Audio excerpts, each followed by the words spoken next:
आज हम रोबोट्स और टेक्नोलॉजी के लिए जानते हैं। ये एक ऐसा जापान था जो पूरी दुनिया को कॉन्कर करने का ख्वाब देख रहा था। उस वक्त के जापान में बच्चा जब पहला कदम उठाता था तो उसे चलना नहीं बल्कि अपने एम्परर के लिए मरना सिखाया जाता था। ओनोडा का बचपन भी खेल कूद में नहीं बल्कि सख्त डिसिप्लिन के साए में गुजरा। एक ऐसा माहौल जहाँ की डिक्शनरी में सरेंडर नाम का लफ्ज मौजूद ही नहीं था। वहाँ बचपन से ही सिखाया जाता कि जंग हारने पर सरेंडर करने से बेहतर मौत है। ओनोडा भी इसी मिलिटराइज्ड माहौल की पैदाइश था, जिसे बचपन से ही सिखाया गया कि वफादारी का मतलब अपने कमांडर के हर हुक्म को खुदा का हुक्म समझना है। पर वो कौन सा हुक्म था जिसने ओनोडा को 29 साल तक अकेले वर्ल्ड वॉर 2 लड़ने पर मजबूर किया। साल 1944 वर्ल्ड वॉर 2 अपने उरूज पर थी और जापान का मुकाबला अमेरिका और उसके अलाइज के साथ था। हालात काफी संगीन हो चुके थे और जापान बुरी तरह इस जंग में हार रहा था। लेकिन जापानीज हाई कमांड ने एक आखिरी चाल चली। उन्होंने अलाइड फोर्सेस को सबक सिखाने के लिए ऐसे गोरिल्ला सोल्जर्स बनाने का फैसला किया जो छुप कर दुश्मन के इलाके में तबाही मचा सके। हीरो ओनोडा भी उन चंद चुने हुए सिपाहियों में से एक था जिन्हें नकानो मिलिट्री स्कूल में गोरिल्ला की ट्रेनिंग देने के लिए भेजा गया। ये कोई आम मिलिट्री स्कूल नहीं था। यहाँ ओनोडा को इंटेलिजेंस, जासूसी और दुश्मन पर छुप कर वार करने की भरपूर ट्रेनिंग दी गई। उसे सिखाया गया कि कैसे अकेले जंगल में जिंदा रहकर दुश्मन की सप्लाईज को आग लगानी है और कैसे गोरिल्ला वॉरफेयर के जरिए एक पूरी फौज को थका देना है। लेकिन सबसे अहम थी वो खास हिदायत जो उसे उसके कमांडर ने दी थी। ट्रेनिंग कंप्लीट होने के बाद कमांडर ने ओनोडा की आंखों में देखकर कहा कि तुम्हें किसी भी हाल में सरेंडर नहीं करना। याद रखो, तुम्हें सुसाइड करने की भी इजाजत नहीं है। चाहे 3 साल लगे या 5 साल, हम वापस मिलेंगे, लेकिन तब तक तुमने दुश्मन को चैन से सोने नहीं देना। इन लफ्जों ने ओनोडा के अंदर एक ऐसी आग भर दी जो अगले 29 साल तक ठंडी नहीं होने वाली थी। इस मिशन के लिए ओनोडा को फिलीपींस के लुबंग आइलैंड भेजा गया। ये एक छोटा सा आइलैंड है जो पूरी तरह घने जंगलात से भरा हुआ है। जंगी एतबार से ये जापान के लिए काफी अहम था क्योंकि यहाँ से अमेरिका और उसके साथियों की सप्लाईज गुजरती थी। हीरो ओनोडा, जो कि अब एक इंटेलिजेंस ऑफिसर बन चुका था, उसकी जिम्मेदारी काफी सख्त थी। डिस्ट्रप्ट एंड डिस्ट्रॉय, यानी दुश्मन की सप्लाई लाइंस पर छुप छुप कर हमला करना, उन पर नजर रखना और जंगल के चप्पे चप्पे को दुश्मन के लिए जहन्नुम बनाना। इस मिशन पर उसे तब तक रहना था जब तक जापानीज इंपीरियल आर्मी उसे वापस नहीं लेने आती, फिर चाहे इसमें 5 साल लगे या 10 साल। अभी ओनोडा को लुबंग आइलैंड गए 1 साल ही हुआ था कि अगस्त 1945 में दुनिया ने पहली मर्तबा न्यूक्लियर वेपन इस्तेमाल होते देखा। अमेरिका ने जापान के शहर हिरोशिमा और नागासाकी पर एटॉमिक बॉम्ब्स गिराकर पूरी दुनिया को शॉक में डाल दिया।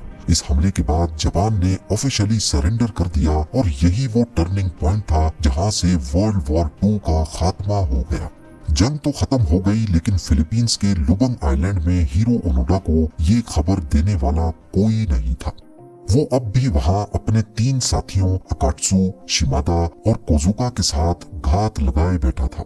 अलाइड फोर्सेस, जिनको आइलैंड पर मौजूद गोरिल्लास का इल्म था, उन्होंने वहां लाखों पर्चे फेंके जिन पर लिखा था कि जापान ने सरेंडर कर दिया है, जंग खत्म हो गई है, पहाड़ों से नीचे उतर आओ। लेकिन ओनोडा ने जब ये पर्चा पढ़ा तो उसको शक हुआ कि शायद ये उसे और उसके साथियों को फंसाने की कोई चाल है, क्योंकि उसे सिखाया गया था कि दुश्मन बहुत चालाक होता है। वो झूठी खबरें फैलाकर आपको गुमराह करने की कोशिश करेगा। ओनोडा के जहन में सिर्फ एक ही बात टिकी थी कि जब तक मेरा कमांडर वापस नहीं आ जाता, मेरी जंग चलती रहेगी। यहाँ से शुरू हुआ वक्त का वो इम्तिहान जिसने इंसानी बर्दाश्त की हदों को तोड़ दिया। अगले कई सालों तक ओनोडा और उसके साथी किसी भूत की तरह इस आइलैंड पर घूमते रहे। उनके पास न सर छुपाने के लिए छत थी और न ही खाने के लिए कोई राशन। सिर्फ जंगल के भीड़ भाड़ वाले दरख्त और गीली जमीन ही उनका घर थी। जिंदा रहने के लिए उन्होंने कच्चे केले, नारियल और कभी कभार मकामी लोगों के खेत से चुराए गए चावल पर गुजारा किया। जब भूख हद से बढ़ जाती थी तो वो जंगल से निकलकर किसी गाय का शिकार करते और उसका गोश्त धूप में सुखाकर महीनों तक जलाते। लेकिन ये सिर्फ सर्वाइवल ही नहीं था, ओनोडा ने लोकल पुलिस और देहाती लोगों को दुश्मन समझकर उन पर कई बार हमले भी किए। अकेली लड़ी जाने वाली इस जंग की कीमत भी बहुत भारी थी। उसके साथी भी अब आहिस्ता आहिस्ता हिम्मत हार रहे थे, पर क्योंकि ओनोडा उनका सीनियर था तो मजबूरन उन्हें उसकी बात माननी पड़ रही थी। आहिस्ता आहिस्ता ओनोडा के साथी एक एक करके उसका साथ छोड़ गए। 1949 में अकात्सु ने सरेंडर कर दिया। 1954 में शिमादा पुलिस इनकाउंटर में मारा गया और आखिरकार 1972 में अपने आखिरी साथी कोजुका की मौत के बाद हीरो ओनोडा अब इस आइलैंड पर बिल्कुल अकेला रह गया था। लुबंग आइलैंड वैसे भी बहुत कम आबादी वाला आइलैंड है, लेकिन वहाँ के लोकल्स को मालूम था कि आइलैंड के जंगलात में जापानी गोरिल्ला छुपे हुए हैं। ओनोडा उन्हें दुश्मन का साथी समझता था और रात के अंधेरे में उन पर हमले करता था। 29 सालों में ओनोडा और उसके साथियों ने तकरीबन 30 से ज्यादा लोकल लोगों को कत्ल किया और 100 से ज्यादा को जख्मी। आइलैंड की पुलिस ने कई बार उन्हें पकड़ने की कोशिश की, लेकिन ओनोडा की गोरिल्ला ट्रेनिंग इतनी सख्त थी कि वो बार बार गायब हो जाता था। फिलीपींस की गवर्नमेंट ने भी उसे कई बार यकीन दिलाने की कोशिश की कि जंग खत्म हो चुकी है। उन्होंने आसमान से न्यूज़पेपर्स भी गिराए, ओनोडा के घर वालों की चिट्ठियां और तस्वीरें भी फेंकी और यहाँ तक के लाउड स्पीकर पर उसके भाई की आवाज भी सुनाई गई। लेकिन ओनोडा को लगता था कि ये सब दुश्मन की कोई साजिश है। वो अब काफी मशहूर हो चुका था, पर वो किसी को दिखता नहीं था। कुछ को लगता था कि वो मर चुका है, तो कुछ कहते थे कि अब आइलैंड पर उसकी रूह मौजूद है। हैरत की बात यह है कि जहां फौजी दस्ते और सर्च मिशंस उसे ढूंढने में नाकाम रहे, वहीं एक 24 साल के जापानीज लड़के नोरियो सुजुकी ने ये काम बिना गोली चलाए कर दिखाया। नोरियो सुजुकी कोई फौजी नहीं था, बल्कि वो सिर्फ एडवेंचर का शौकीन था। उसकी जिंदगी के सिर्फ 3 ही मकसद थे। पहला पांडा देखना, दूसरा येटी देखना और तीसरा हीरो ओनोडा को ढूंढना।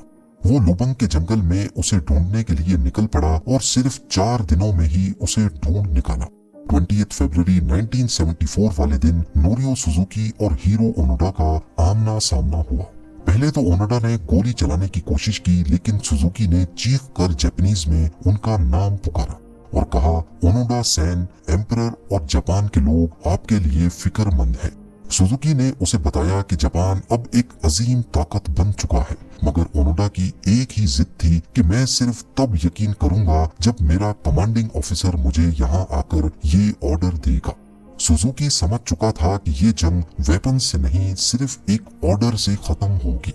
अब यहाँ मसला ये था कि जिस कमांडर ने 29 साल पहले ओनोडा को गोरिल्ला वॉरफेयर का ऑर्डर दिया था, वर्ल्ड वॉर 2 के बाद वो अब कहाँ है किसी को मालूम नहीं था। कई दिनों के बाद जापानीज गवर्नमेंट ने उस ऑफिसर का पता लगा लिया, जो अब किताबें बेचकर अपना गुजर बसर कर रहा था। मेजर तानीगुची, ये वही ऑफिसर था जिसने ओनोडा को ऑर्डर दिया था। काफी प्लानिंग के बाद एक खास मिशन प्लान किया गया, जिसमें मेजर तानीगुची को लुबंग आइलैंड भेजा गया ताकि वो उस जंजीर को तोड़ सके जो 29 साल पहले उसी ने बांधी थी।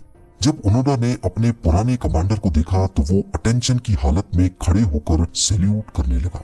इसी मौके पर उसके कमांडर ने एक कागज निकाला और उस पर लिखे अल्फाज जोर से पढ़े, जिसका तर्जुमा है, ऑफिसर ओनोडा, जापान हार चुका है, तुम्हारा मिशन अब खत्म होता है, अपनी तलवार और राइफल दुश्मन के हवाले कर दो। 22 साल की उम्र में लुबंग में दाखिल होने वाला ओनोडा अब 52 ईयर्स का हो चुका था।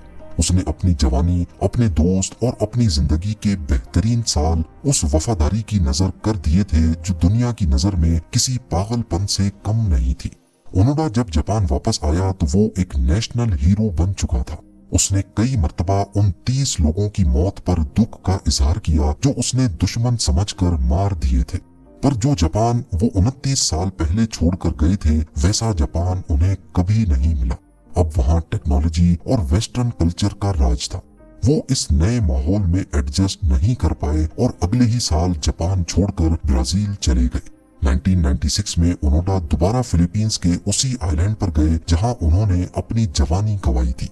उन्होंने वहां के लोकल लोगों को $10,000 डोनेट किए और स्कॉलरशिप फंड भी बनाया ताकि उन लोगों का दर्द कम कर